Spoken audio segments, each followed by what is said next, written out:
Hello, everybody. Happy Friday. It is Friday, and I am excited, and I'm sure you guys are excited. Pit Boss is back. Ken Napzok is back, and, man, he's back within a couple of weeks. It took me forever to get this son of a bitch on the show the first time, but now he's promoting something. No, I'm kidding. It's good to have him back. I'm excited to have him back. We're going to talk about visions a little bit. We're going to talk about some other stuff going on, stuff he's watching, stuff I'm watching. And a lot of stand-up comedy talk and how he survived Las Vegas with Mark Ellis. We're going to talk about all of it. I'm excited to have him back. I know you're excited to have him back. Ladies and gentlemen, it is Ken Napzok. This is the big thing. We'll see you in a second.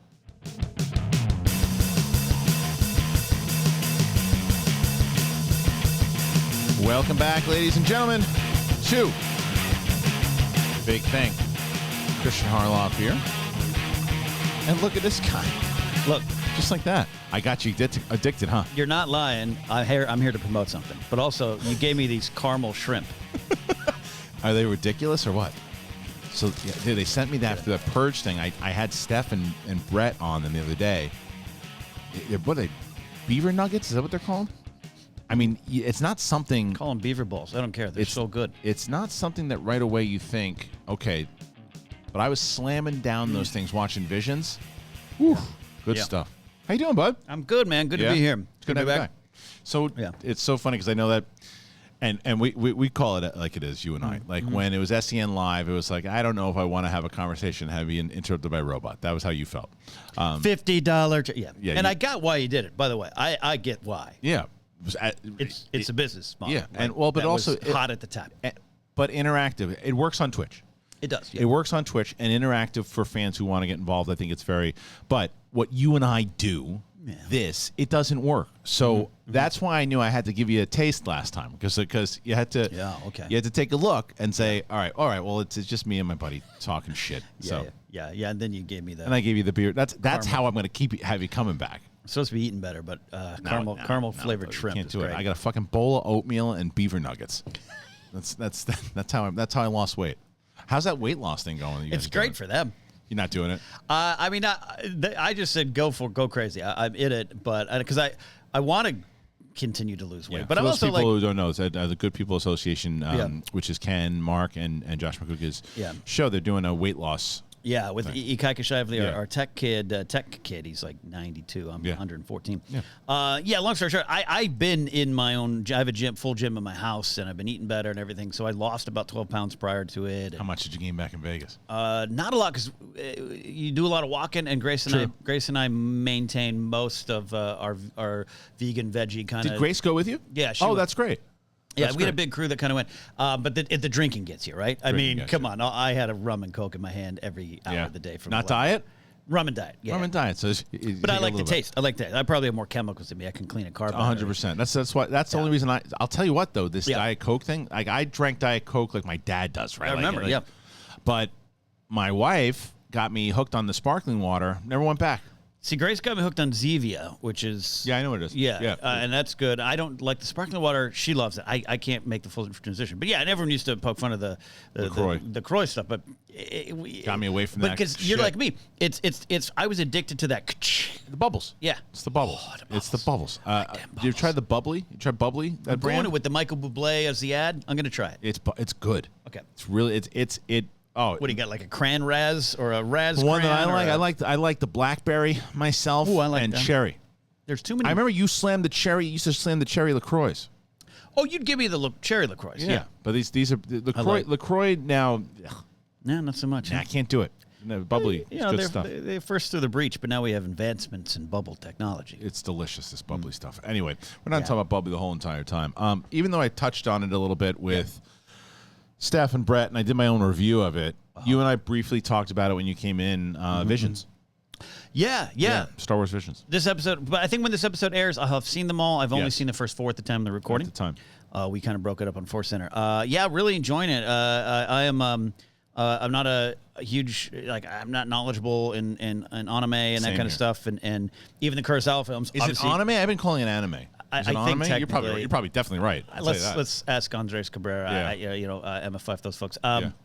But I'm really enjoying it because it allows you to, especially because it's not connected to canon, it allows you to break down the core principles of Star Wars and find out the emotion, that kind of stuff. And then it's kind of crazy. So far, my favorite one, I've enjoyed them all. The Tatooine Rhapsody, which is the crazy band one, that's my favorite one. You had such a great point to that when we talked about it off air, because I had said in my review that that one, the Bunny Rabbit one, are my least favorite ones, right? Not because they're not good. It just didn't speak to me the way the other ones would. But you had a great point. You said the fact that the other stuff, the Sith stuff, it's stuff that you would kind of like want to see. And so this other stuff is just the one you're talking about, the Tatooine Rhapsody. Yeah, it's just kind of a fun throwaway one, and it definitely Joseph Gordon-Levitt doing that voice. Look, it's a powerful thing about who you are is enough. You know, there's a line that Shelby Young's droid character, like, ultimately we're just a band. It's like well, what you are is what you need to be, and I love that. It's powerful. But there's something about seeing I really want action figures from that episode. Yeah, like you want a little Boba Fett with the oversized little head. Yeah, it's true. And Tamar Morrison coming back to do the voice. Yeah, which is great. Bobby Moynihan on the English cast doing Geezer. Yes. A Hutt bass playing Hutt. I didn't think I'd ever want to see it. So, but I had fun because it's not attached to. I really enjoy that it's not attached to canon. And I don't think they could have done it any other way. Right. But it doesn't.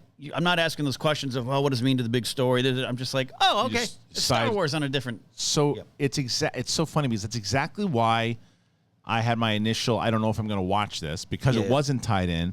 But I agree with you 100%. The reason I think I enjoyed it as much as I did is because it wasn't tied in. Yeah. And like I love the idea, and what I referenced in my review was that the line that I have been quoting to death is the Favreau stuff about how they, for Mandalorian, were not making an homage to Star Wars. Right. They're making an homage to the stuff that inspired Star Wars. Right. This is the stuff that inspired Star Wars. It's just the circle is complete. We keep saying, 100%. Kurosawa, and to be able to go back, and it's been fun.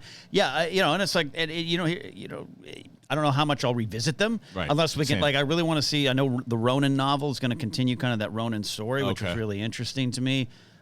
So there's a lot of things I love, but it's just kind of fun, and it's also Star Wars has to hit, has to hit the audience that's watching it. It's a big galaxy of fans, and I love that they're doing this, and maybe they'll do this in other ways as well. So it's a lot of fun.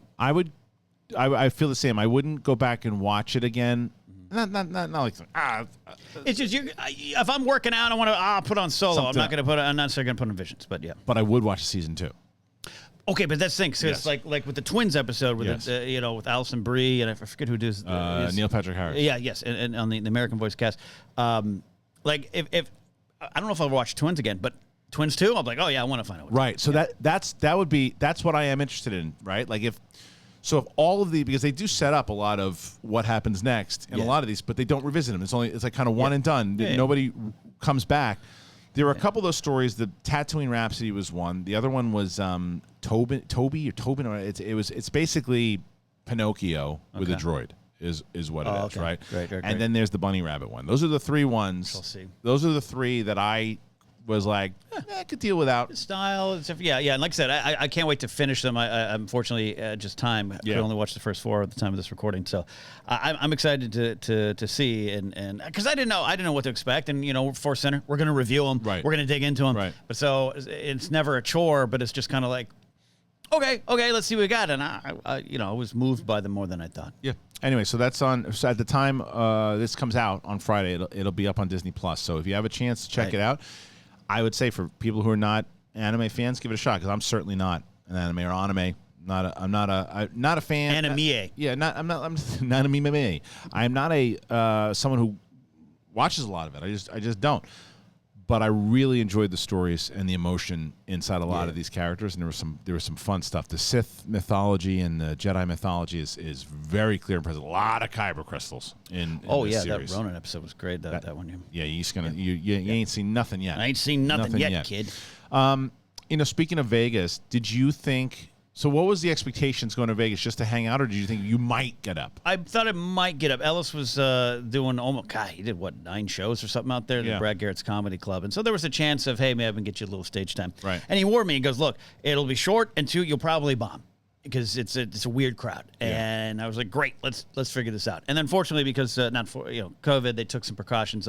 Pop-ins weren't really welcome. Sure. You had to get certain tests and everything before that I couldn't get upon arriving. So it was fine. And Ellis was like, sorry, but I'm like, Come on, I had rum and coke. You knew you were going.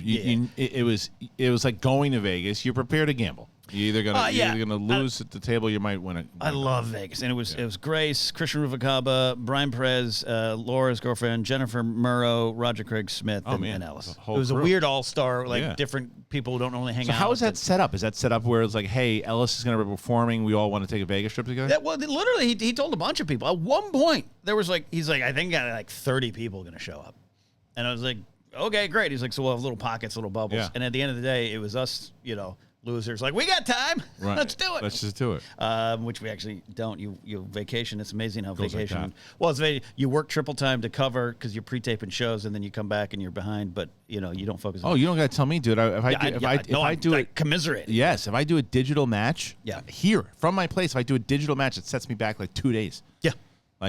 Even right now, I taping 2 shows today. Yeah. Then I got to just spend the rest of the day fucking answering emails. Life's hard. It's a pain in the ball bag. That was literally the impetus, and it was like I love Vegas, and we had always concerned about what's going on health wise and everything, but I don't say this jokingly. I felt safer in Vegas than my own grocery store. Oh. That's good. And with the mask when you wear and they have mandates and everything, I didn't even catch a sniffle. Normally you get the Vegas flu. Course, I came back completely healthy. Good. So it's sounding a lot of fun. Yeah. When are you going up again?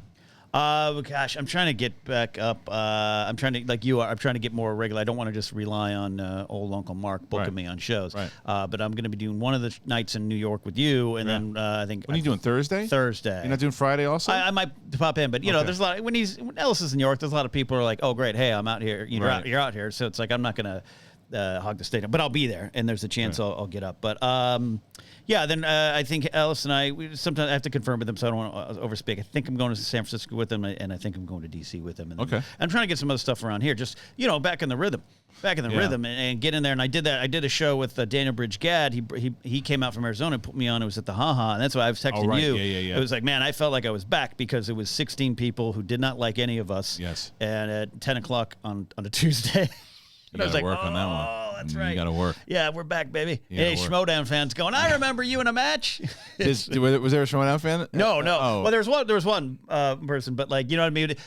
Not saying that it's easy, but when we do these shows sometimes, it's like people are like, oh, good. Harloff, Ellis, I want to go see them. Yes. These are people like, who the F is this guy? Right.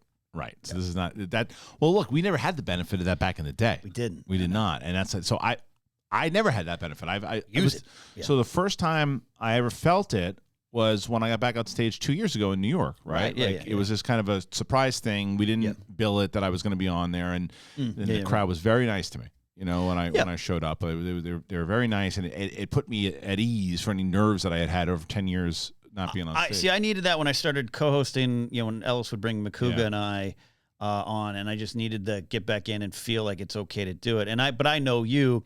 Not that, you went up and you did some crowd and people probably yelled, you want some cookies and catchphrases and stuff. And it was like, you're never going to be happy with that. You want to go up and you want to get in roll up your sleeves. I want to just make it. Yeah. Like I called you. And do your material. And I came up with a bunch of stuff. I'm doing, I was talking to Brett and Steph about this too, but there's a bunch of stuff that I used to do that I want to retool because I have the benefit. I have the benefit of that none of the people who have been watching me on Schmoes or had ever seen any of the shit that I've done. Right. It's not like when I used to go to the Improv and I invite my friends from fucking Silver Pictures who've seen the shit 1,000 times. These are people who have not seen that. But now I get to retool that stuff. And I get to rework that stuff. And then I have I think 65% is new. That's awesome. And it's just I've been writing for the last. Oh, you look at that! I didn't even do that on purpose. I saw that. I didn't even do that on purpose. We're going to talk about Ken's. That's the whole reason Ken's here today. I'm so excited to talk about. I'm not going to lie. That's you need to promote. 100%. You should be. I'm very excited to talk about this. But But I do want to talk to you about the stand up, and then we're going to jump into this. Whatever you need. But yeah. So just be able to write the stuff. I've been writing for about a year, but I haven't been able to get up anywhere, obviously. Right. But what I want to do is if this thing works out of Flapper or something, I want to start putting on our shows. Yeah, it'd be fun to do that kind of stuff. Yeah, I think it's tough. It's tougher for us to find our supporters in LA. Yes, they're there, but when you do the live Schmodowns, it's harder to sell out here than other places. Absolutely. So it'll be a good mix, good balance. But yeah, just to get up there and really do it regularly. it's possible. I gotta. Yeah, but you got 2 kids. That's hard, and that's the choices. Got pals like Kayla and Brian Irwin for years that have had to do comedy and kids and marriages at the same time. It's hard. I don't have that, but like, I'm working until 10 o'clock at night. So it's like, can I rush out to do a set? We'll see. I don't know, but. I'm getting more and more excited. Yeah. Yeah, I'm very excited for it. I'm excited to try and look. It could be an absolute fucking disaster, and I could wind up not deciding never to do this ever again. But that's not gonna happen. Well, September 26th, which it's this Sunday. This Sunday. Sunday. If you guys are around, come to. I'll be in the crowd. I'm gonna watch. And get some of those chocolate chip cookies they serve there. I need you to take a piece of electrical tape and tie it around Bonnie's head if she's there, because Bonnie said she might come. And if she shows up, then you gotta make sure she's. She said, "No, I don't heckle anymore." I'm like, because she went up on stage when we were doing that Room 5 show back in the day, right? And she heckled Rick Ingram, and Ingram took her to town. Destroyed her. Took her to town. Oh, that was the. Oh yeah, I remember that night. Called her the dumper for the rest of the night. She went to because she was screaming and yelling at him, and then she went to the bathroom. He came back and he was just talking about how she took a dump the whole time, and it was like he just fucking destroyed her. He's got a new show, a new podcast. Yeah. Ingram Talks to Strangers. If you guys haven't checked it out, please do it. But I'll get him on. He can promote his own show. We're here today to talk about Ken Napzok. Ken, tell me about the what's the Kickstarter all about? Yeah, so Futility, the actual game of living, is an actual board game, and we've been playing it over the GPA since we launched. It was the brainchild of one Josh McCouga, who just had this dream of creating a board game, and we went, good luck with that. And then we actually all sat down and said, okay, this will be kind of fun.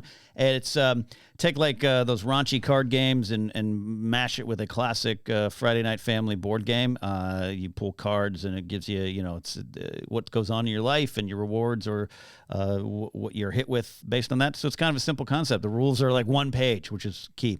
And then we wanted to sell it. We literally were like, all right, let's sell this game. How do you do that? Do you go to Mr. Board Game and he options it?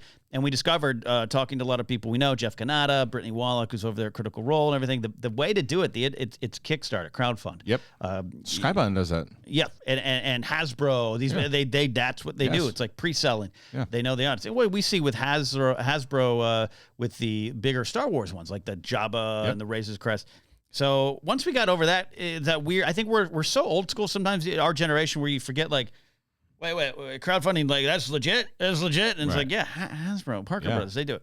So that's what we do at the time of this recording. How do people get involved? You just go to Kickstarter, search Futility, the actual game of living. We can drop a link if you need it in the descriptions or wherever you got, but it's pretty simple. You just search that and support. There's different tiers. Fun things, you get a copy of the game. Like, we are legitimately trying to make it. The games will be, if we hit the goal, mailed out, because we have to produce them, mailed out in the spring of 2022, and it takes a bit to do that. I mean, we have a great team. Sebastian Files is a longtime listener of like a lot of our shows. And he and his buddies in Uruguay, they do this. And so they reached out when we were kind of on air going, what if we should do a Kickstarter? And he reached out. He's like, hey, we do this. This is what our company does. So they put together all the graphics and the mock-ups and worked with. We've got distributors. We've got manufacturers. We have to have meetings. I hate meetings. I know you hate meetings. God bless it. But it's worth it, though. The meetings are worth it. Yeah, no, it's something. If this happens, and we believe it's going to happen, we're close to, at the time of this recording, we're probably 50% at the time of the air. So yeah, we're gonna hit it, and then you have a board game on the shelf somewhere. I love that, and I'm with you. I don't know who hates meetings more, you or I. I really don't, because I remember at Collider, they always just try to get me in the meetings, and I hate the meetings. I think you and I react differently. We both don't like them. I go internal and just sit there and stew. You would throw your chicken lunch and storm out. And we would. Well, I never stormed out of a meeting. You've never stormed out of a meeting? No. That's a lie. Which one meeting? You've stormed out of What meeting did I storm out of? When? Give me an example. I can't pick 50. You're a stormer out of meetings. I've never stormed out of a meeting. I'm gonna give me a meeting. I'm trying to remember. There's so many. You're like my daughter. I said to my daughter that she gave me an example. I go, give me an example, and she couldn't come up. Give me an example. I can't remember. There's so many of them. Shit. I'll have never other stormed people. out of a meeting. I'll have other people come forward. Your Honor, 100%. I'm gonna get Dagnino to represent me. Stormed out of a meeting. I've said this is getting ridiculous now. Accounts. Like but like I would just sit there and go internal. But yeah, I don't want to. I hate meetings. Meetings are the time that we all stall on things that get you to the email that solves the problem. 100%. Yeah. And it's just like, can you be in the meeting? That sometimes something will be like, hey, we need you in this meeting. And then people are just talking about shit they literally just could have asked me through a text or an email. In the hallway. It's like, dude, why not just summarize? It's a culture. Just summarize what you guys talked about. Yeah. Ask me the bullet questions. Yeah. And I'll answer it. I'm with you on that. It's like, come down the same. Look, sometimes like we've had to be on phone calls with manufacturers. That I get. Yeah, you get it too. There's certain meetings you have to be a part of. I'm just saying there's so many tedious. Get to it. So you open up. Oh, what'd you do with your kids over the weekend? That's when you go to lunch. I don't like you. I'm not friends with you on Facebook for a reason. Yeah, let's just get the business done. We're in agreement with that. Yeah, we're in agreement with that. Yeah. Anyway, So is it what you? I know that you're more of a TV guy these days, right? Or more? Yeah. What have you been watching? Nothing. No, I don't watch. You still watching The Bachelor? Or you stopped? No, I stopped all that. No, I gotta eat. No, here's what. Eat those things. No, right now. Grace and I are watching. What we're watching together is only Murders in the Building. What's that? It's Steve Martin Short, Selena Gomez. And my brother loves that show. He says it's really funny. Because I'm a Steve Martin fan and a Martin Short fan. She's a true crime podcast fan and likes those old guys. So we really love that show. We love what we do in the What's it about? Shadows. It's they all live in a New York, kind of a expensive New York kind of apartment. You live in New York, you get it. Like a Dakota, and they're all fans of a true crime podcast, so you think it's going to start. They connect over that. Yeah. They've never really known each other, and then a murder happens in the building, so they decide to launch a podcast about the murder. Then some real great character stuff. There's some fun, quirky stuff, some sweet, sentimental stuff, and then some intrigue as well. So it's just fun. I think it's Hulu. Yeah, it's Hulu. It's hard to say these days. I was the Scenes from a Marriage on HBO Max. Have you watched that? Have not. Grace should watch that. You talk about She probably has. Dude, quality. I mean, the acting in this show, it's Jessica Chastain and Oscar Isaac. I mean, she loves both those people, as do I. But really Chastain. good. I actually think you like it a lot. Yeah. She watches. We're also watching What We Do in the Shadows and Kate's Paranormal. Raving about that show. It's really good, huh? What We Do in the Shadows. Yeah. Have you ever seen the movies though? I don't think you necessarily have to. That's what they said. Yeah, you don't have to. You don't have to. Because it's Taika Waititi, and I was a big fan of Flight of the Conchords. I mean, I Me too. Still am. So it's that type of humor. Okay. But it's it's really good. But yeah, I know the joke and the character of me is grumpy. I don't watch anything. I don't like to sit and invest anymore like I used to. Even things that I love. Like I stopped watching It's Always Sunny in Philadelphia 4 or 5 years ago. Not because it was like my favorite show. I just one day missed it, and then I never watched it really again. Cared. So what have you been doing for time-wise? If I'm not working, I'm just relaxing, playing MLB The Show or a video game or something like that. So that's my thing now. Just a lot of baseball. Are you watching baseball in general? Real I have the app, and this year, because I'd launched a baseball podcast last year, like a network, and I just didn't have the time. Yeah. I should have done it. You take a shot, and you're just like, this is like now 6 more hours in the morning broadcasting that I don't have anymore. Right. So Box Score Heroes, it still exists. Brian Ward, some of my favorite art Brian Ward ever did was for a channel. So it's still there. I hope to one day get back to it. But yeah, I wanted to make a concerted effort to get back into baseball because it was such my thing for a long time. I remember. Yeah, Yankees, you and I Yankee fans. And then just life. Quite frankly, weird season they've been having, huh? Yeah, I don't. It's like they won like 12 or 13 games in a row. Yes, I tied the record from the 61 Yankees. And then they or whatever. started eating shit like right afterwards. I put a bet on them in Vegas. I'm going to lose. It's like, dude, it's like you can't win. It's like you just won 12 or 13. Now they just lost. Okay, they'll pick it back up. And it's like, no, now we're going to decide to lose a whole bunch. This team reminds me a lot of the mid-2000 Yanks. Yeah. Little Kevin less Brown big, Yanks? Yeah, but little less of the big contracts and fading stars like the Randy Johnsons and stuff like that. But I like the squad. I like the team. I think it has heart. Pitching. Bullpen. I don't know if it's on the Brutal. team. Anyways, I'm trying. I have the MLB app, but I'll watch the highlights more than anything. Yeah, so that's what I know. Sometimes my on-air character is a little. I don't watch nothing. I just when it's all said and done, dude. I just like to sit on the couch. Grace will watch. She watches a lot of like foreign language heist stories or this that. Do you ever find yourself tuning into them? Like I've heard most of her shows. You've heard most. I've heard most of them. So you can tune in on both. Yeah. See, the only one that I'll watch with my wife wants to start watching Impeachment.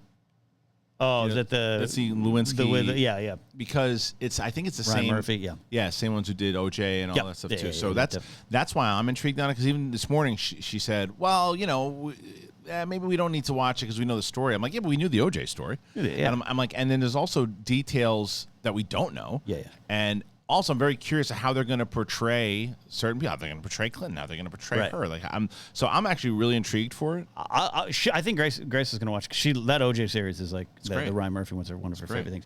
Yeah, we did. But if I'm watching anything, because I do like to just turn on some, it's docs. It's documentaries and rock docs or something like that. I love. I love your show, right? What's that? Although you son of a bitch, we both thought that we both thought one of the Stones died and didn't. Oh, I know, Bill Wyman. We said Bill.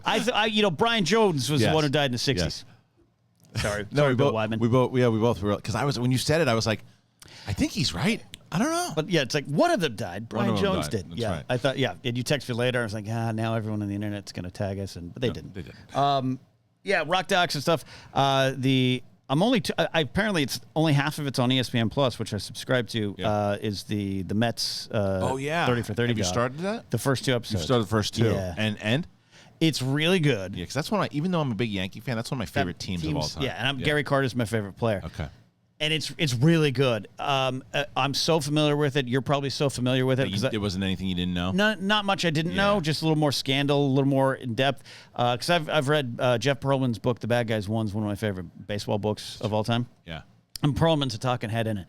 But I'm a Gary Carter fan. I knew he was never fully loved in the locker rooms. Yeah. And this one, and he died. He passed away in 2012 of cancer. Yeah. And there's some people, Hernandez, and they take Hernandez not like him? They took some shots at him. I thought him and Hernandez were tight. Well, he said, we got along. Yeah, but there was a moment talking about Gary thought he was the leader of the team. He wasn't. He always seemed to carry himself. Yeah, and he'd walk to the mound and tell Sid Fernandez to throw a fastball or throw a curveball, and then walk back, and then I'd come up and say, "F it, throw a fastball." And there's a clip of it, and you see Fernandez Carter walks away, and Fernandez is like, "Fastball." And I'm like, I was like, that kind of sucks. Like, Gary can't defend himself. Yeah. And but he was a goody two shoes, right? He was a Jesus guy in an era where they're literally doing coke, and Darryl Strawberry's admitting to getting female fans out of the crowd and having sex with them in the clubhouse between at bats. That team was fucking nuts. That team was. And you have Gary Carter, who's like, "Oh, jolly geek, oh man, son of a gun." You got Ray Knight punching Eric Davis on the side of the face in the middle of a match. Right. In the middle of a I think you're right. I think the '96 Yanks and the '86 Mets are my 2 favorite baseball teams. Same. So it's great. You should check it out. So it's definitely great. Well, did you remember I sent you that thing on the '86 Mets? I watched it. It was great, wasn't it? Yeah. I remember watching that as a kid. I got that video. There's something about it was like the Amazing Season. I can't remember what the name of it. Whatever it was about the Amazing Mets. Yeah. And it's like official, right? It's like it's a kind of official thing, and it came out in I think the year that they won it. And I remember watching my late great friend Brian Cashia was a massive Mets fan, and we watched it, and I always felt like I was cheating on the Yankees when I watched it because I loved that team. I loved the '86 Mets. Again, Carter. I mean, Yankees maddeningly loved it, but like Carter, I wanted to be a catcher, and so Gary was just kind of when I came up as a kid, I didn't know anything, and he was like, "Oh, that guy seems great." So yeah, it's great. You should definitely check it out. It goes into some stuff, and the '80s baseball era was a little weird. Yeah, it's on ESPN right now. It's on ESPN, but it's like I have that bundle with Disney Plus. Me too. And the first 2 episodes were on ESPN Plus, and I went to watch the third one, and it was like, nah, you must have ESPN. I'm like, I don't have a cable, and now I don't know. So how many do they have? 4. There's 4 out right now. Yeah, I gotta watch it. Is that the whole series? Is 4? I think it's 4. All right, I gotta check it out. I do like those. It's funny, there's so many great sports docs. Yeah. But I find myself not watching a lot of them, but like the ones that are really interest me, like watch one on like Chuck Liddell and like Tito Ortiz on ESPN, and it's like those things are just so phenomenal. Look, it's like Ken Burns baseball. I've watched that all 10 parts 50 times because it's just like I love having it on. I love going through the journey. They're well made, super well made. Yeah, I love a good doc like that. So that's when I really do want to relax. Or honestly, I put on Netflix. Yeah. And I love Favreau's cooking show with Roy Choi and the David Chang one, Ugly Delicious, which is a pretty poignant doc. I just watch those kind of shows, and Grace and I like some British gardening shows too. Well, that's the one. I think that Brett watches a lot of those the gardening shows also. Does he now? Yeah, he does. Yeah, those. I like that. I like that Brett guy. You know Brett. He probably watches Love Your Garden with Alan Tishmark on BBC Two. Fuck that is. Totally. Let me ask you the serious question though. Yeah. You shave your balls?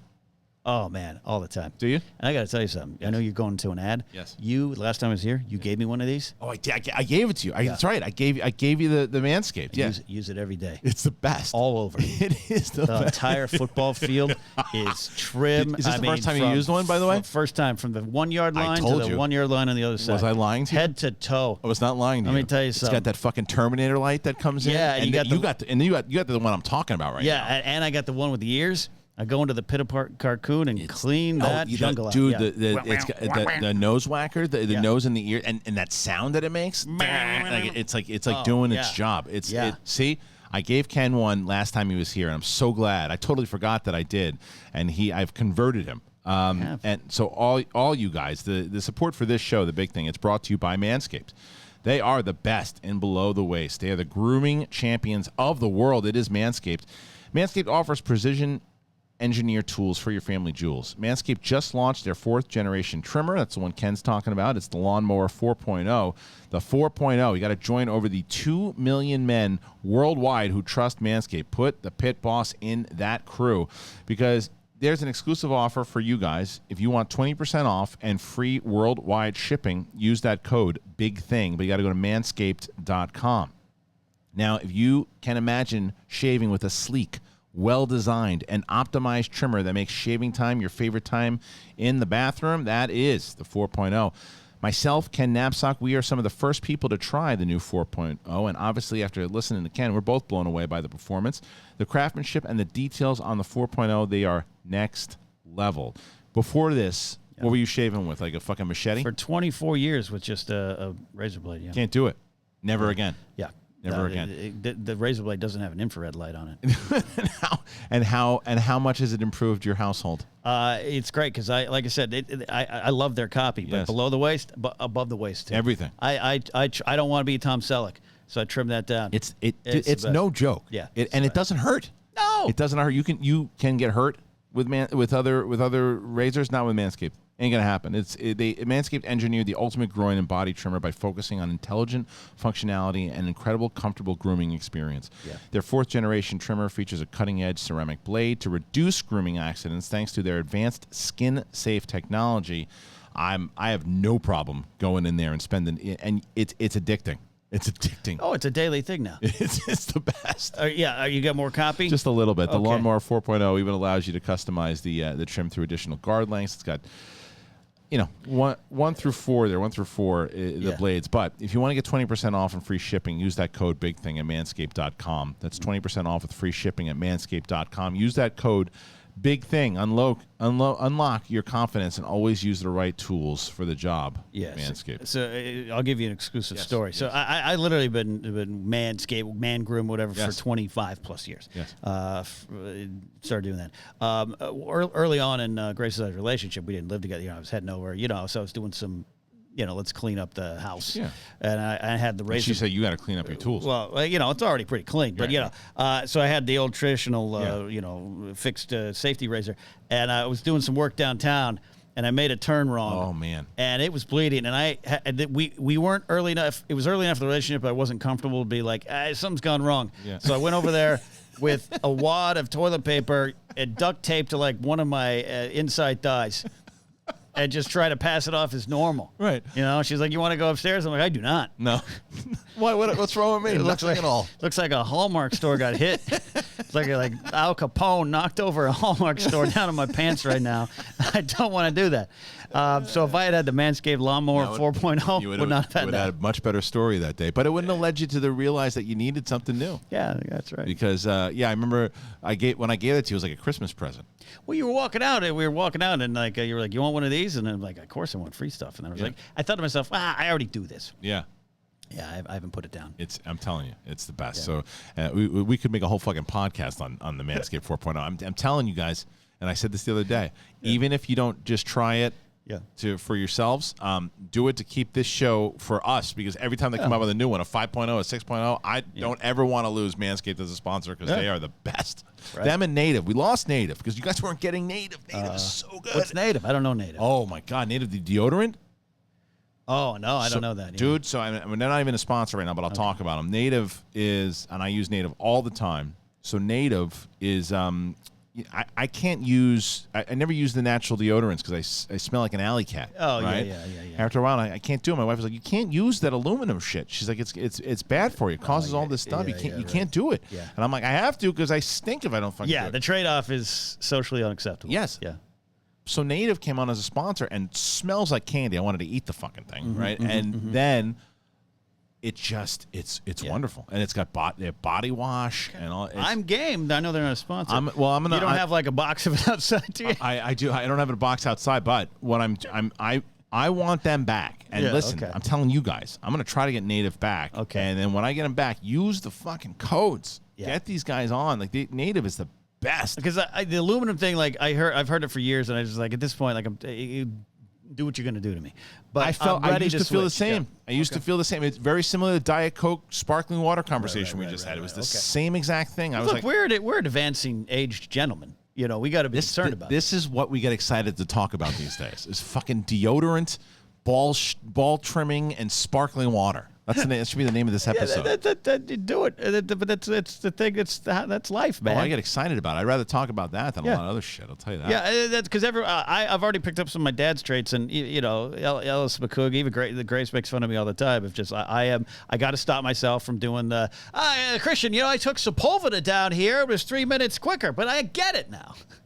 I pull up here excited. Don't ever not do that to me because I always want to know the new routes. Yeah. How you don't have children is beyond me. That you know of. But man, I feel the same exact way. I think my fish are dead, but.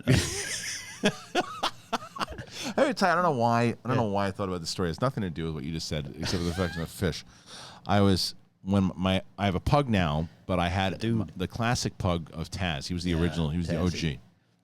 So I was at a Petco with my wife, who was at the time my girlfriend, and we were getting food for the dog. And that line just wrapped around of these people just sitting with cats and dogs, like, waiting, just miserable online. The cashiers are just like, don't care. It's like you're just waiting. So there's the girl, the cashier must have been, I don't know, early 20s. Let's say 23, 24 years old. Hope's still in front of her. So she's there, but she looked like it was gone. The Hope. And she's there, and out of nowhere, I don't know if this woman was Russian. I don't know what she was, but she just walks up right next to this woman in front of everybody, sticks a fish in front of this woman's face and goes, "Check my fish." The woman goes, "What?" "Check my fish." My wife starts bawling, laughing. I'm like, stop. She's like, "Are you kidding me?" One more time. "Check she goes, "Hold on, Aaron." So here comes fucking Aaron, right? And he walks over and he's like, "What?" It's just, "She wants you to check her fish." It was like, and it's these stories that stick with you, like forever. Like, check, and we say it to each other all the time. Check my fish. Well, ma'am, there's a dead fish. This thing's been dead for 2 months, lady. We have 40,000 brands. Go pick one. You can get one for free. I'll take it out of my check. Just take the 10 cents out of my check. Just get it out of here. You want two? We'll give you 2 fish. It's fucking dead. All right. You sure? Yes, I'm sure. Eat the fucking thing. Check my fish. The best. I love it. Yeah. It's the best. All right, so the game, go ahead, guys, one more time. Futility, the actual game of living. A lot of these kind of laughs are found in the game. It's a satire of life, not the game, but life, the one we're living here. And you try to retire, and life sends you down the other path. So, anyways, please support. Yes. We're very excited. I'll put the link in the description so you guys want to go check it out. Thank you. You happy now, pal? You seem happy. Am I happy? Yeah. You seem happy. You got like a lot of life in your face. Yeah. I'm so much happier where I am in life. I'm always a little more happier. I'm working at how I outwardly project. Yeah. I understand my reputation. Expressing yourself? Well, yeah. Grace will say, you have the face of a serial killer. Like, come on, sociopath. Like, loving words. Like, smile more. Yeah. She'll be like, "Do you love me?" And I'm like, "Yeah." She's like, "You look like you want to just absolutely run away." But that's my dad too. Every photo of my dad's like. Yeah. So no, I'm happy. I've never been the grumpiness. All that stuff's not character, like I'm playing it, but part of your personality. It's part of my personality, but it's also I vent and purge and I'm done with it. I move on, right? And and life goes on. But I am in a good spot. I think I've learned a lot. The getting laid off from Collider was the best thing to happen to me, though at the time it's scary. Right. Still living off the paying off the debt of living off credit cards for a year and all that stuff. Right. But I made a choice. I didn't go back to the malls. I didn't go back to a day job. I didn't go to. I was like, no. How close were you? I was never close. I'll tell you what, it's never close. Yeah. Our mutual friend, Dutch Hollywood. Yes. I've talked to him a couple. I was going to ask you. I haven't talked. COVID kind of, we all kind of go in our corners. Dutch and Miss Kathy, Stephen Stanton's co-managers, the great Stephen Stanton voiceover. I'm looking at Admiral Radis signed photo behind the picture there. Dutch was the one who was like, I had this thought. He's like, he called me up and goes, "You got a credit card? Is it open?" I go, "Yeah, I'm good." He goes, "No one's going to tell you this. Use it. Survive off of it." Yeah. You need to reset and find out what you want to do next. And don't rush back. Don't panic. Don't do all that kind of stuff. I'll buy you pasta if you want. You can treat me to dinner. Love and it was one of the best pieces of advice that I wouldn't necessarily give to everyone because I am in debt. We're all in debt. But I took a hit in 2018. Yeah. But that allowed me to go write the book. That allowed me to go figure out what I want to do next. And you did pretty good with the book. The books. I just had a book signing in Victorville last week. It's still going on. I told the story on the Wangers and everything. I'll tell you this. Yeah. You want an ego check? Yeah, go ahead. So I'm there sitting in front of the store, table, 40 books. No one's there yet. Comedy store? No, this is the Victorville store, Barnes & Noble. Oh, okay. Got Kent it. from Blue Milk Latte is part of the management team there, and he invited me over. He set it up. I'm there, and it's a little Spinal Tap. Like in my head, I'm like, oh, no one's going to know who I am. So this big, tall guy, looks like Ron Perlman. I'd seen him in the store. Big, probably never lifted weights in his days, just lifted steel. And he has a weird, he was talking to his kid. He goes, "Son, my sweet son, what book have you selected today to take home from?" I was like, what is this guy? So he stopped and he comes to, and he picks up my book. He goes, "Star Wars, huh?" I'm like, "Yeah, it's a book about why I love Star Wars." He goes, "I have a son who's homesick. He loves Star Wars." "Oh, okay, great." He goes, "I'm going to call him and see if he knows who you are." In front of my table, calls the son. Yeah, it's Ken Napzok. What about the Star Wars? Hangs up and goes, "He doesn't know who you are." I go, "Oh, okay, man. I don't know who I am, too." I go, "Hope your son feels good." He goes, "Yeah, he's home with the flu." I go, "Yeah." He goes, "You remember the flu?" I go, "Yeah. You don't hear about those statistics anymore. COVID's bullshit." And he walks off. So that's how the book is going. That's how the book is going.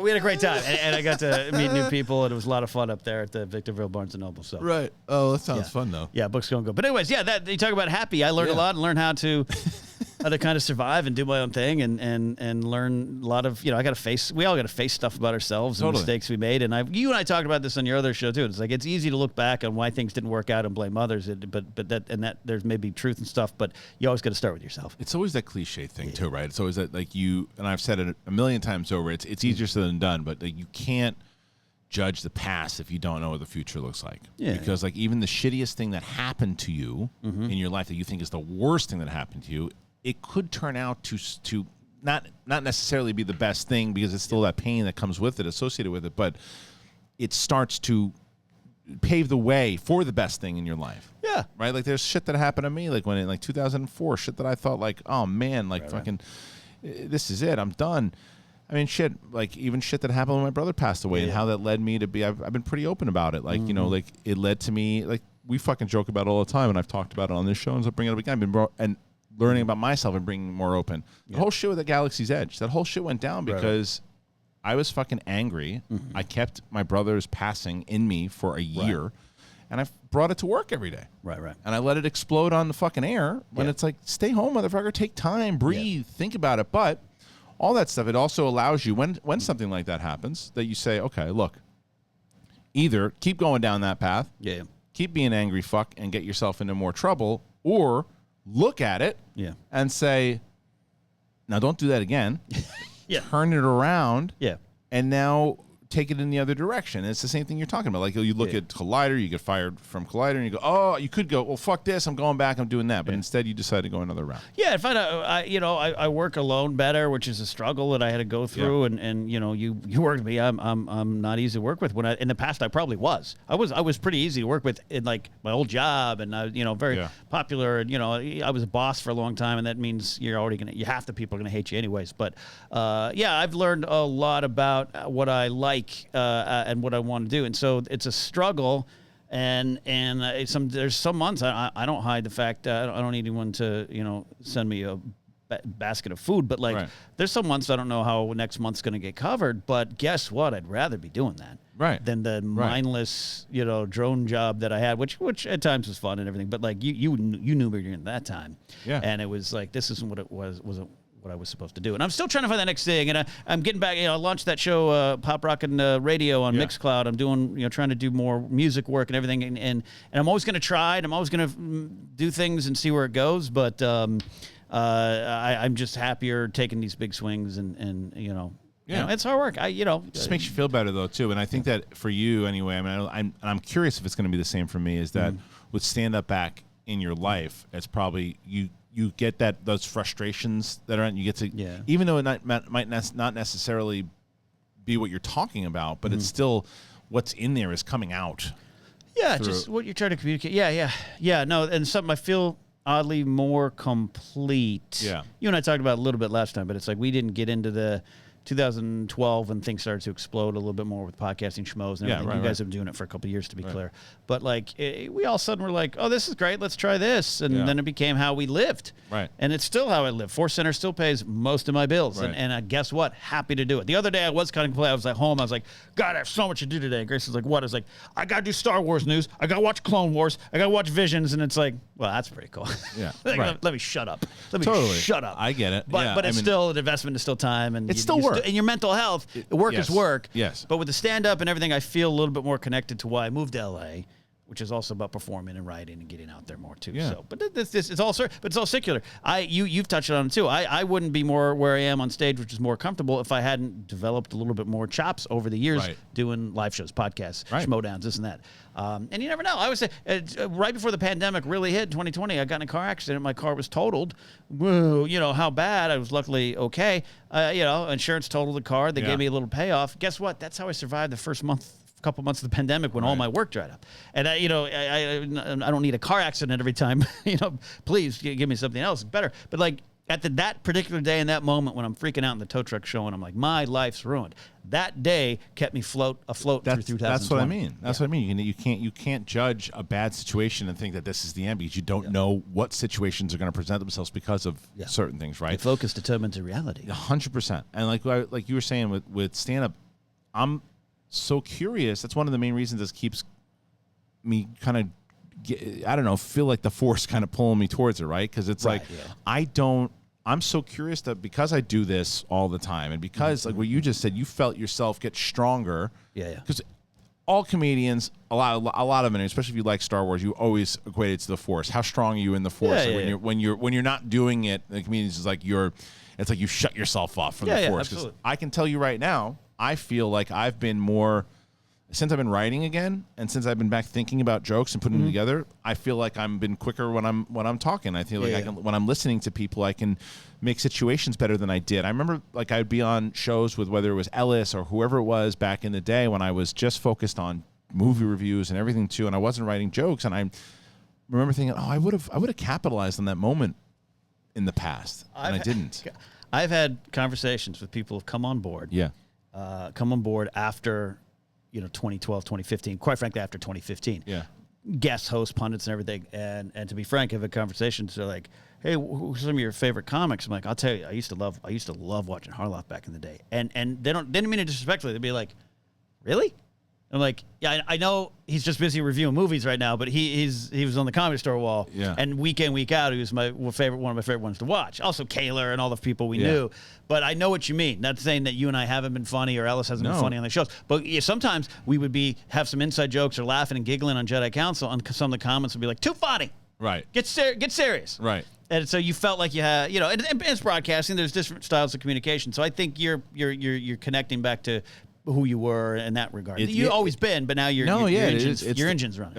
It is, because that's the thing, is that because Mark and I met through the Comedy Store, right? And we were both comedians, and I was comedian first, like you said. I'd done all this stuff, and you helped him. I helped him, right? So, but when we started Schmoes, the fans never knew me that way. People that I worked with didn't know me that way, so they would say, "Well, Mark's the comedian, Kristian's the serious guy." Yeah, and I was just like, "That's what I mean." And I get people didn't see it, and people, coworkers, right? And it's like, and Andrew Guy said it when he was on the show. He's like, "I didn't expect," like, because he was there in New York when I did the set, and he's like, "I didn't expect that," and I was just like, "Well, that's because that's not what I do there," and like because think about comedians that you know.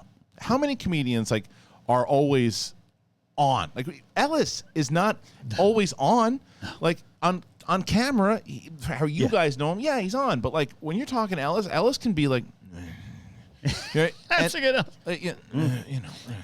And then he's on when he's supposed to be on. Like you see Ellis before a show, he's not fucking joking around. He's in a zone. He's serious, taking a nap. You got to get naps in. No drinking. No, like a lot of the comedians that are either really serious or fucking miserable, right? And it's like, and that's why I don't know. Like I had talked about this with Steph and Brett also, but like my wife has said, I wasn't ready for your mistress to come back.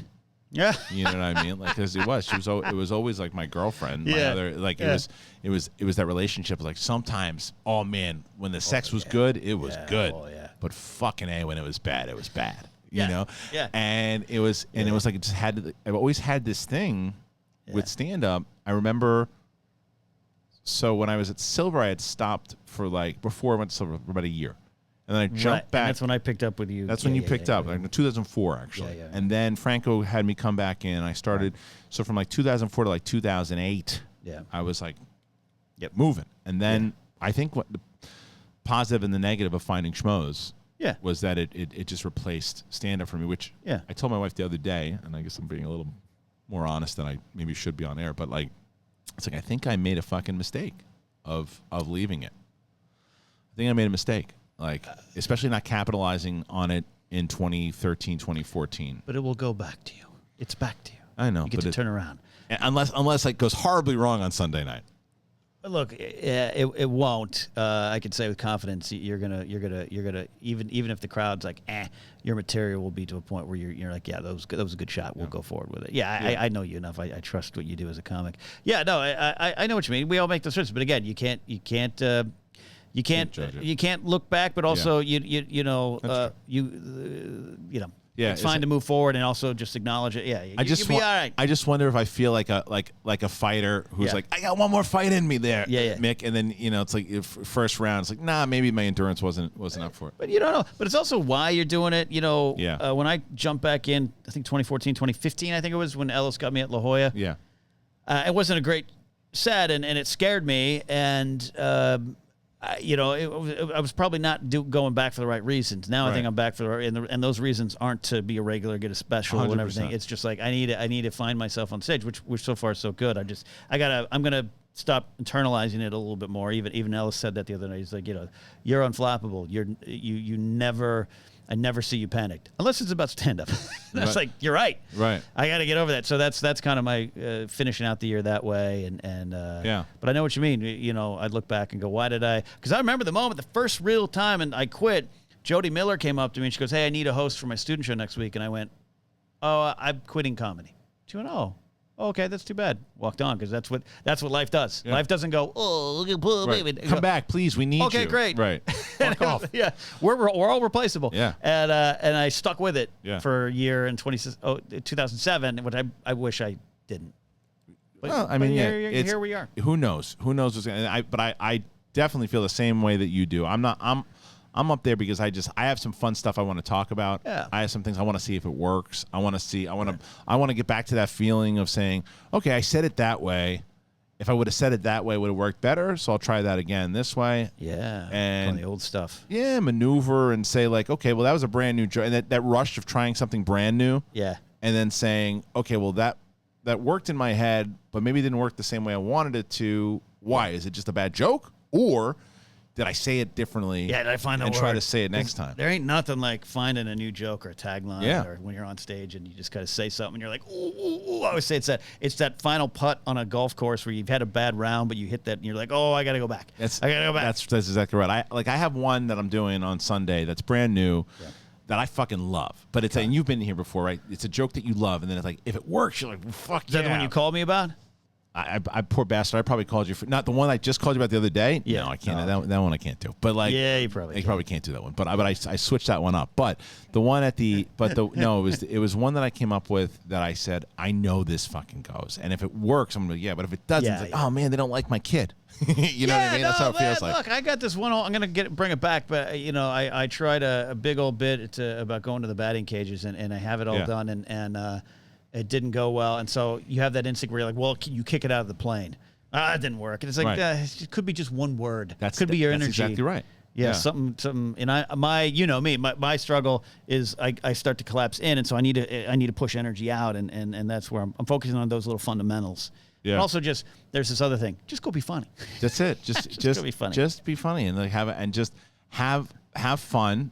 Because if you start to doubt yourself on there, I'll remember that the only time when I first kind of started doing, and I was green. I didn't understand comedy that well at all, and you're always learning, right? Yeah. So, but this is like 2000, and I was at the. Did you ever do the Martini Lounge? On Melrose? No, on Melrose, no, I didn't do it. Yeah. So I was up there. And I remember, and this is like a big no-no, but I didn't know back then, right? And I'd just been doing comedy in LA for a little bit. So I got up and I started going up, eating tons of shit. Yeah. And I was supposed to do 6 minutes. I jumped off the stage at 3. I ended my set at 3. Right. I think Oshak was hosting. I think Oshak was host. I can't remember. Yeah. But someone was like, "Oh shit!" The guy, "Oh, is it over?" Because comics aren't watching other people. Yeah, no, I've never seen a set. They're waiting, and then they time it out, and they go, "Okay, this fucker's going to be on for the." So I just interrupt this poor bastard's cigarette break in the middle. I jumped off, and then I can't remember who told me. They're like, no, you can't do that. You don't do that. You can't do that. It's things that you learn.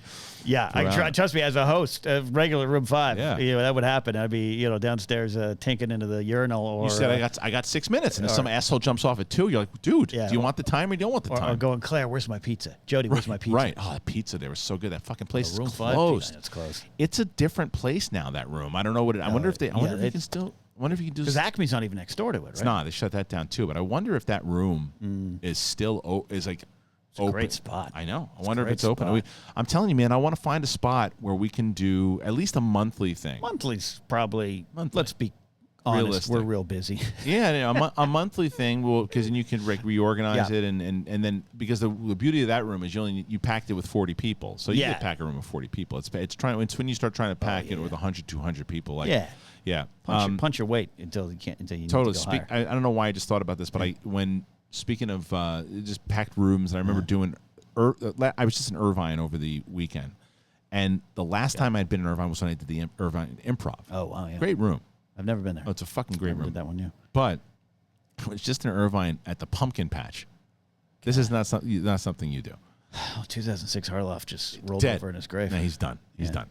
But Pumpkin Patch with the 2 kids, and it was a great memory. It's a great memory walking around with the kids. Yeah. And it's amazing. It's amazing what can entertain kids. As here are you and I trying to figure out our poor fucking lives, talking about Star Wars. And I have to review the Clone Wars. The Clone Wars, and we're trying to find excitement. What excites us? And meanwhile, here's my 4-year-old and 10-year-old getting shitting in their pants with laughter, shooting pumpkins over their field.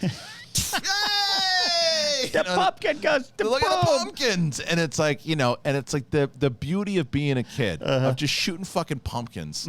However, if I had that thing in my neighborhood, I'd be just as happy. Oh yeah, start firing off pumpkins into fucking the middle of the. I would do that right now. Yeah, right. I could hit the Trader Joe's from here.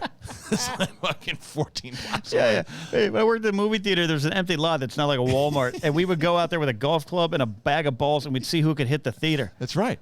And like, what are you doing? And that's dummies. And how much enjoyment did you get? I remember it more than I remember things I did last week. Ever. And just to have a pumpkin shooter, I'd get arrested.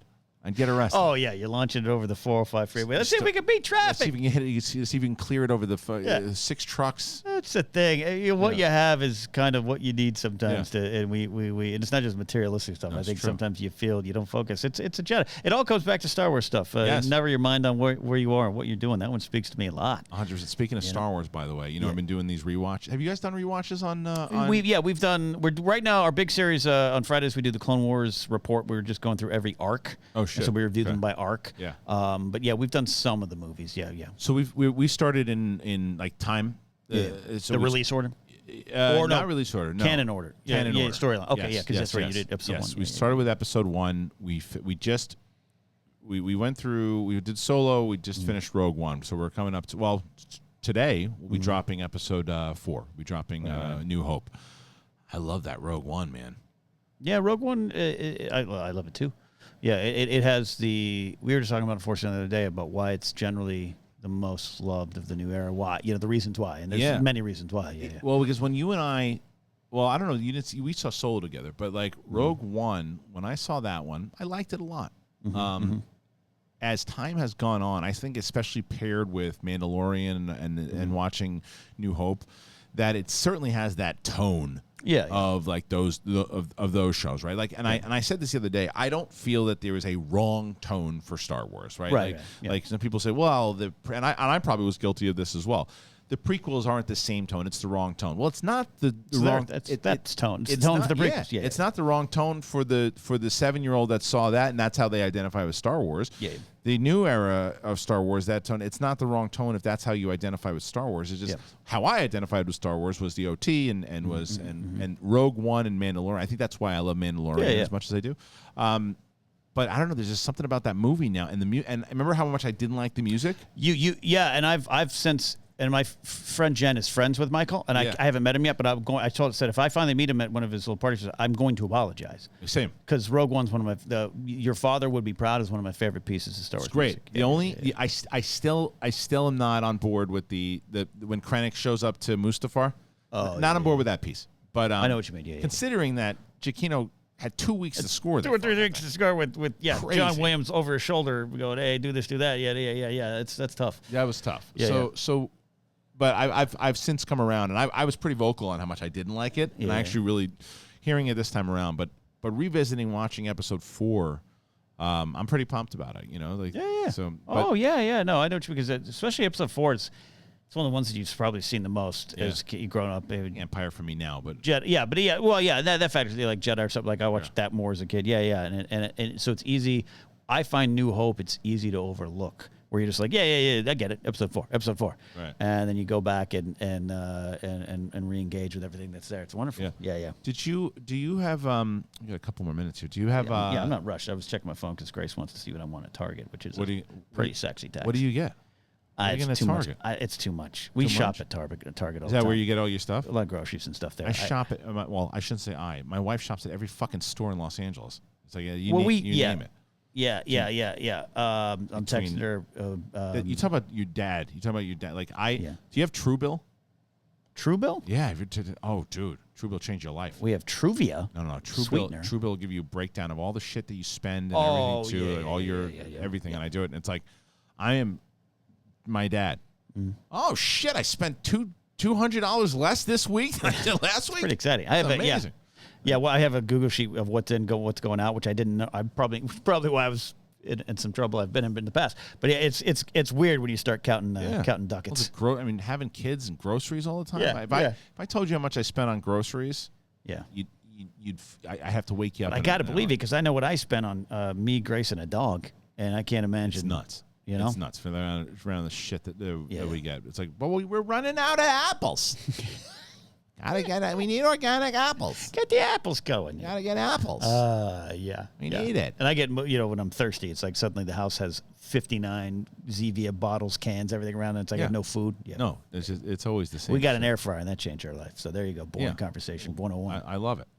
But going back to Book of Boba Fett, have not got a trailer yet for it. As of right now, no. Not yet. We assume we're going to get that in October with the Disney Plus shit. Got to be soon. Yeah, got to be soon. Here you Stop go. That. Soon, but they're doing that Disney. They did that thing last year. Yeah, the big. real quick, I just remembered. Yeah. Did you see this thing about the editor? The editor. The I can't remember her first name. Lucas. Marcia Lucas. Marcia Lucas. Yeah, Her I did. fucking Marcia Lucas. The editor. Yeah. My head.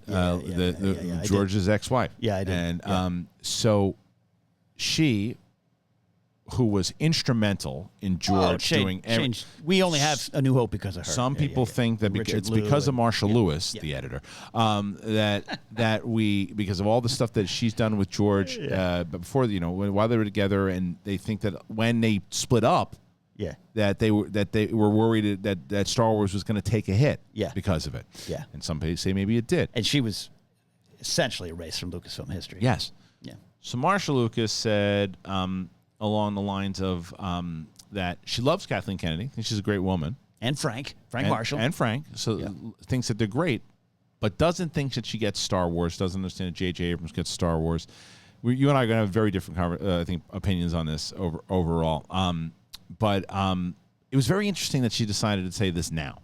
Because in Rinsler's book, by the way. It was Rinsler's book? It's his last book. It's about Howard Kazanjian. Okay. And when was this interview taken? It was after Last Jedi. Because she says in the latest one they killed Luke. All right. So this is not now this is the world we live in. This is the age that we live in, that this information comes out now. Because when we were doing Jedi Council together, I felt the same way. I felt Kathleen Kennedy, great producer, creatively, maybe she shouldn't be making a lot of creative decisions inside of the Star Wars thing, because it doesn't seem like she really cares about it, right? Yeah.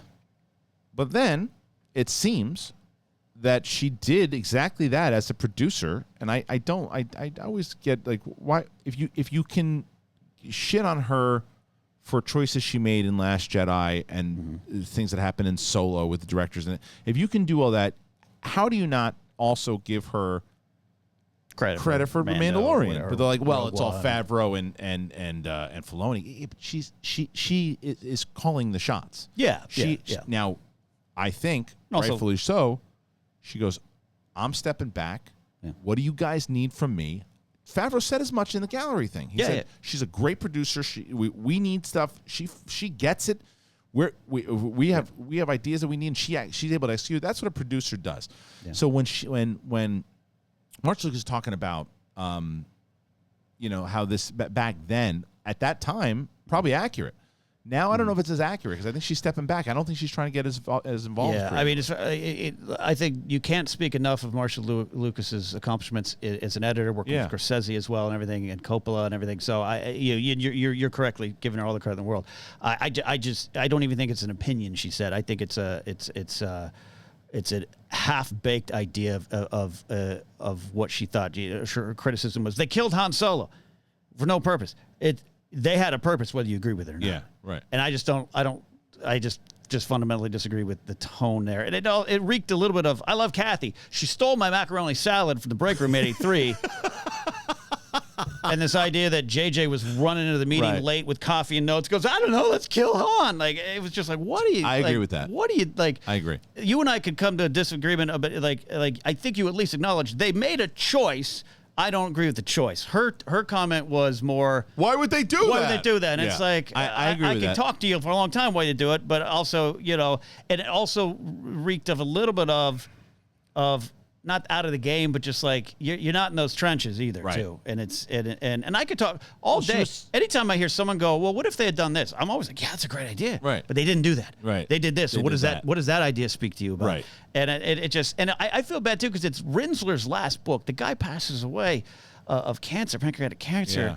And it's his last book, and that's all we're talking about. Not you and I, but just like the internet. Yes. Boom, and it's like this wonderful, sweet man wrote his final book about Kazanjian, and this is what we got. I know. They pull that clip from it because the problem is it was during what all of that shit and all went down, and now it's adding to that fuel. Like, see, we told you. And to be honest with you, though, I think, I mean, again, we're in different philosophies on it, but I think at that time Kathleen Kennedy was getting too involved in the creative when she doesn't.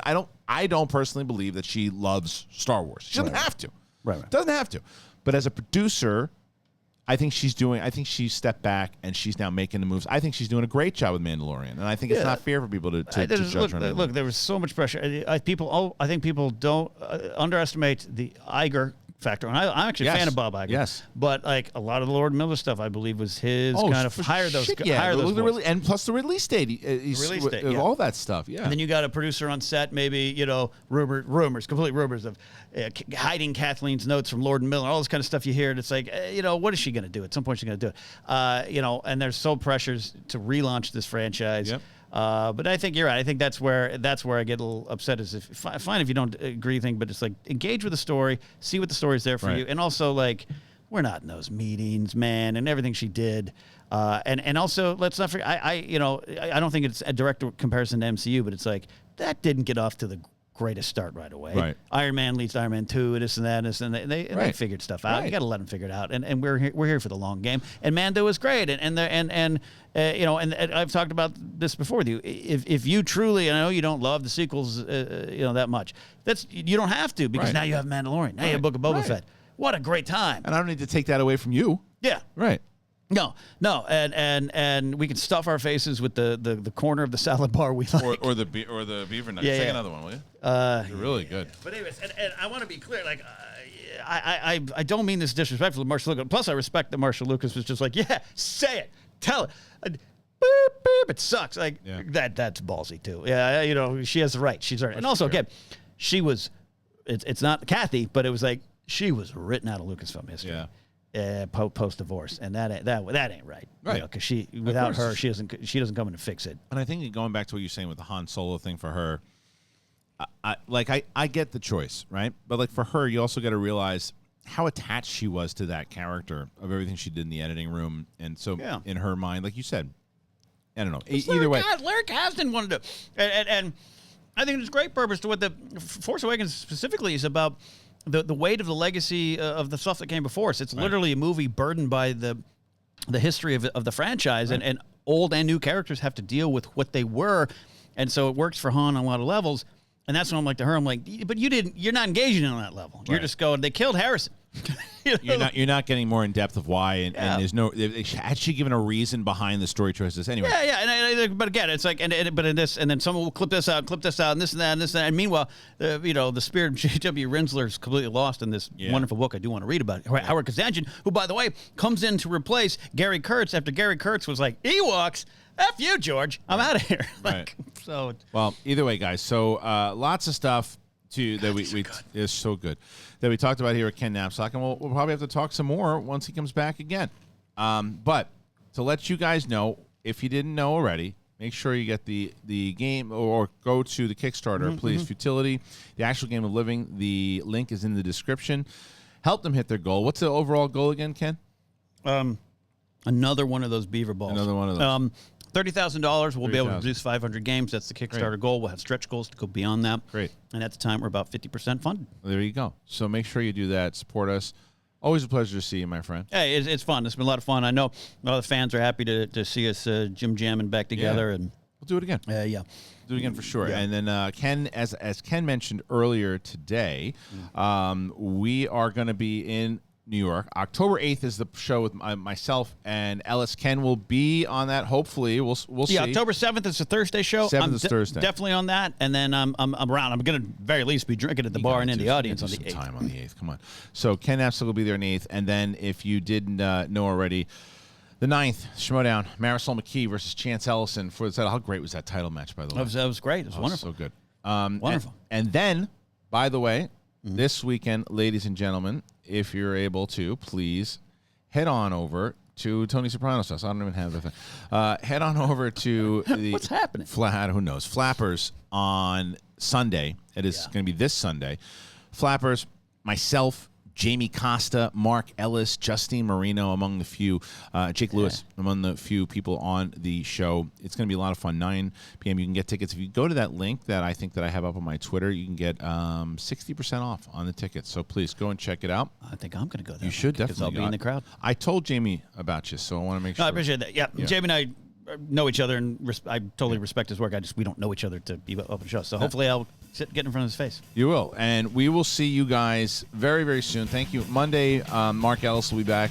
And that's about it. Hit like, comment, all that stuff, guys. You know how it goes. Like and comment. Apple Podcasts, Spotify. People have been asking, is this available on podcast form? Hell yeah, it is. And helps us out. And then you got the rewatch of New Hope up on the channel a little later on today. Thanks. Peace.